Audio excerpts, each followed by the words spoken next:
Alright, what's going on, dudes, and welcome to episode 4 of Let's Build an Adventure Map. Before getting started on what we're going to be doing today, I thought I'd give a quick update on the last build, which was that whole piston extending out of the wall jump course with glowstone and whatnot, and it turns out after talking to the guys on the voxel box, their best guess was to try to transplant the rig to different coordinates through MC edits.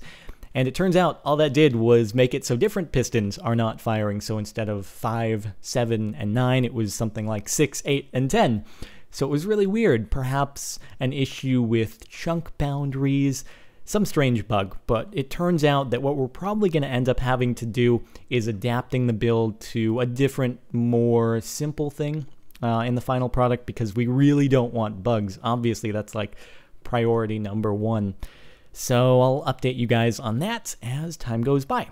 But today, what we're going to be building is a jump course out of doors, which probably sounds kind of strange, but it's something I haven't seen done before, although it may very well have been done because it's something that could have been built long ago because the mechanics were all there from the beginning. But normally in Minecraft, you can only jump across 2 blocks.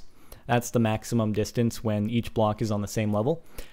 However, with doors, well, it's no different. But what we can do is 1, 2, 3, place the door right there, and normally you can't make the jump. Obviously, it's too far away. But what you can do is you can open the door, and that actually gives you the jumping space necessary. So what we can do is we can time the doors opening and closing, and we can make ourselves an interesting jump course. Should be kind of fun. Now, a lot of people in the last video were hoping that I could actually in the future show myself building the rig, so that's what we're going to be doing today. The video might turn out a bit longer. There may be a few edits and cuts as I try to figure some stuff out, but hopefully it'll all work out for the best, and I'll hopefully be able to talk as I'm thinking, because that definitely would have been an issue in the last one, and it's why I didn't do it. It's because I was racking my brain the whole time on trying to figure out how to make it all work. But, whoops. What we shall do is we're going to use iron doors so that you obviously can't just manipulate it by punching it, and it's not going to be pretty or anything. That's what all the finalizations are going to be on the server. But basically, we'll just make back-to-back channels, I suppose. It's not going to take up this entire platform. So let's begin by placing down a backbone of doors, and after we get done with that, we'll go ahead and lay the redstone foundation underneath. So I don't know, let's place down 10 or so. That's probably good. So that's 5, 6, 7, 8, 9, and 10. Should work. And now we'll go underneath and we'll build the redstone required to make them all activate in a timely fashion. But let's actually build a little platform to start on, and we should make them activate with a pressure plate. That's probably the best way to go about it, because that way you don't have to worry about hitting a button and then immediately reorienting yourself in order to prepare. So let's get a pressure plate. Now let's put it down right here. And then we'll have to wire it out. So that's gonna have to keep track. And I'm using a combination of FlyMod and no clip to make this a bit easier on myself. So now we can go ahead and place that there, destroy that, and then just build a block there, and we should be able to place redstone on that. Down there, and we'll set that up for now and go back to it. So now let's set up the blocks. We're going to have a redstone torch on top of a block, and what that'll do is when that's deactivated, initially they'll be all deactivated because I'll have an inverter over here, and then when I put the pulse in, it'll activate them all, timed specifically so we'll be able to complete the jumps. So let's do 10 of these. 4, 5, 6, 7, 8, 9, 10. And let's put a torch on each of them. And we're hearing the clicks, which means we put them in the right spaces. And now we'll put repeaters in between all of them. And I'm going to take a wild guess, but it's probably going to be the first one is on 3 clicks, and the second is probably on 2. So I'll just do that so we get ahead of ourselves here.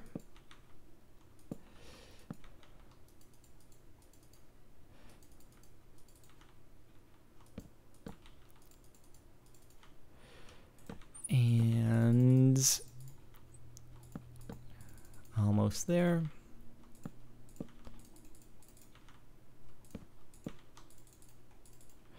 Okay, now we'll go ahead and hook up the inverter over on this side, and we'll wire that into the start, and then it should work. Let's hope. It's deactivating all of them, which is a good sign, and now let's see if this works for us. Oh. That first timing is probably a bit quick. Let's go down and adjust that first repeater. Oh, and just so you're not confused, this bottom floor is actually all made out of glowstone. I just retextured it in Photoshop, so it was a bit easier to see, because you can place glowstone, redstone on glowstone, but it's kind of murky as far as distinguishing it. Let's see. Sweet. Oh, okay. We may need to make it 3 ticks on the second one as well. Let's try that out. It seemed like it was just going a little bit ahead of you, and with 10 doors you're probably gonna get beat by it. So let's try that one more.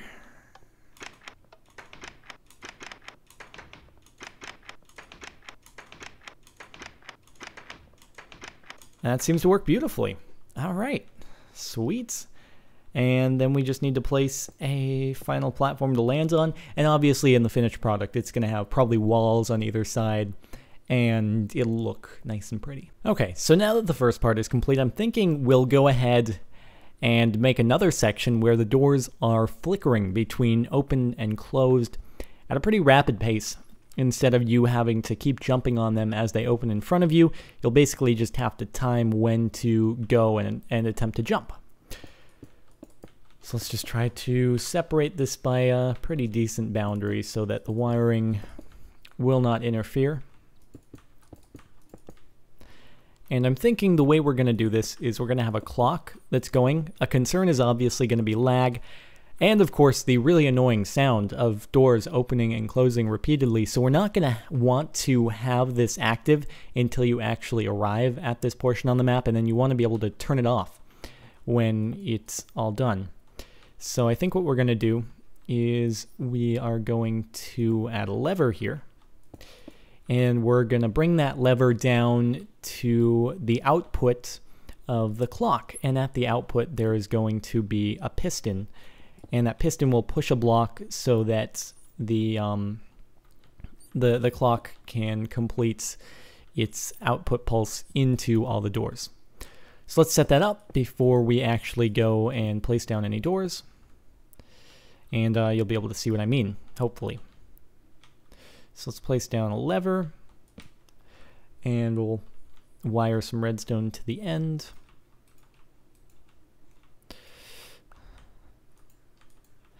And let's go ahead and make ourselves a little clock. Well, first let's go ahead and wire it to a piston. Let's put a piece of stone in front of that piston, and we're going to want that piece of stone to get pushed into the front of the output of the clock. So that's going to be the output, and let's just have the clock, I don't know, right here, I suppose. And I'm not entirely sure what the best tick speed is going to be for it, so let's start off with like 3 on each. We don't want it to be too insane, or it's just going to be like, So let's turn that on. And we can always adjust that later on if we'd like to. Now what'll happen is we'll wire that out, and then we'll once again set up a section like that, except there will be no repeaters in between. It'll just be there's one wire going to every block that'll flicker on and off. So let's set up some doors, shall we? And let's do it on the same spacing. So like so, it's probably good. Actually, let's do it over one like that. take you down.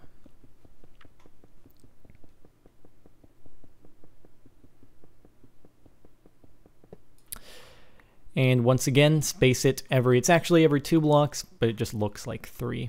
So 1, 2, 3. And we'll get it back to the beginning.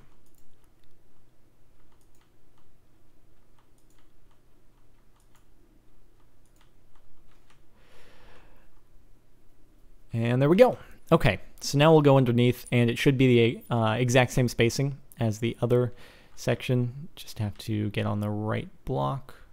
It's right there, and just every 2.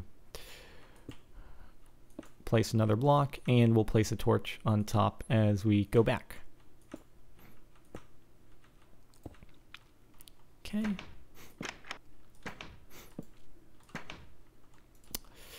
Didn't mean to do that. Okay.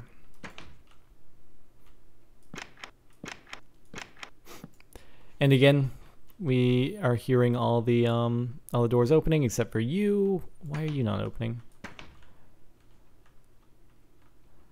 Must have placed you down incorrectly. That's interesting. Okay.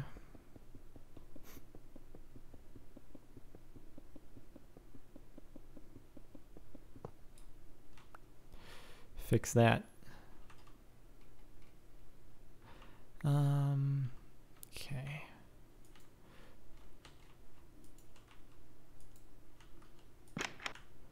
There we go. Okay. So now we'll go ahead and we will wire down the line.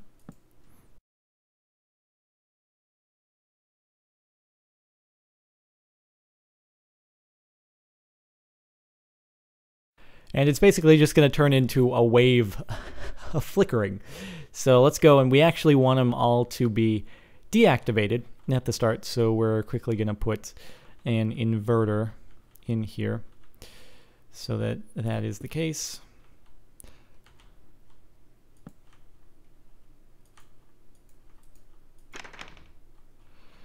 And they're all closed. So now what'll happen is that when we hit that lever, it'll extend the piston, and what that'll do is it'll allow this pulse to carry on to right here, and that'll start flickering the doors. What it should look like is basically like a wave of flickering down. It'll look kind of funny. So yeah, let's go ahead and test it out. Yep. That's how it should look. I don't know why it does that, but torches are being kind of lame, and they're like extinguishing, and they need to have a cooldown time or something. I don't know. It's weird, but it should work nonetheless. Now what we can actually do is we can wire up another lever at the very ends, and we can have a torch right here. And what that'll do is we'll initially have this torch turned off. So let's put an inverter down really quickly. Let's actually just turn this off because it's going to get really annoying with the sound. So what we'll do is we'll wire up an inverter here. And now we should be able to add the torch here. The clock will stay. Or it won't. Silly clock. Start it up again. Okay. And now what we can do is we can wire this up all the way to the back. And yeah, should work. When we press a lever in the back, it'll turn this on and the clock will stop. Or it could be a button, doesn't matter. And that'll stop the lag and the annoying sounds. And I'm flashing into my inventory because that should actually replenish the infinite stacks, because for some reason they changed since 1.7, so they no longer stay at 111. Anyway, it's kind of interesting. Kind of weird. I don't know. Things change. So let's go ahead and we'll actually make a deck we're going to jump on. So this will open that way, so we want 2 blocks there.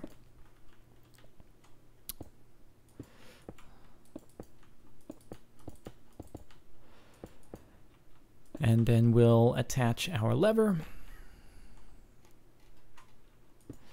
And once again, just wire it down to the bottom, as on the other side.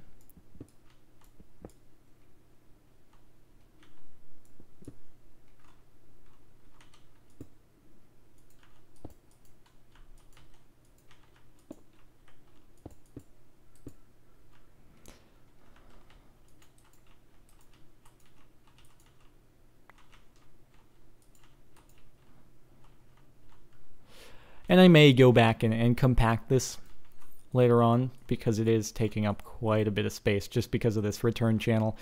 So it wouldn't be too hard to make that a little bit more compact, so that the next channel, should I decide to make one, is more squeezed in like these two are. So anyway, I think that's about going to do it for this video. Let's actually, before we go, give it a little test, see if I can at least jump across a few of them. And if I find this is too difficult, I will I'll add a checkpoint in the middle or something like that. Because yeah, this is kind of challenging. Or I can actually adjust the clock timing so that it's not nearly as difficult. We shall see. Oh, come on. I have to at least make one before we go. And I'm sure once you get the timing down for one, it'll be much easier. Oh, you.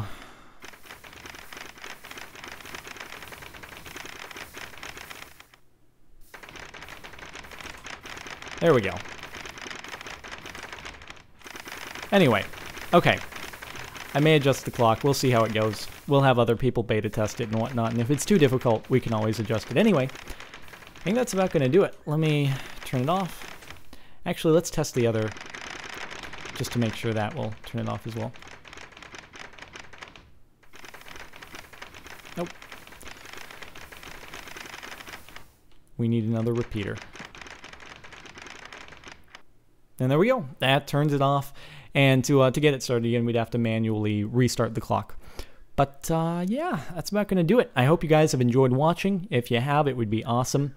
If you wouldn't mind taking half a second to leave a rating, it would also be awesome if the crows would be quiet outside. But that's about it. Thanks for watching, and I'll see you next time.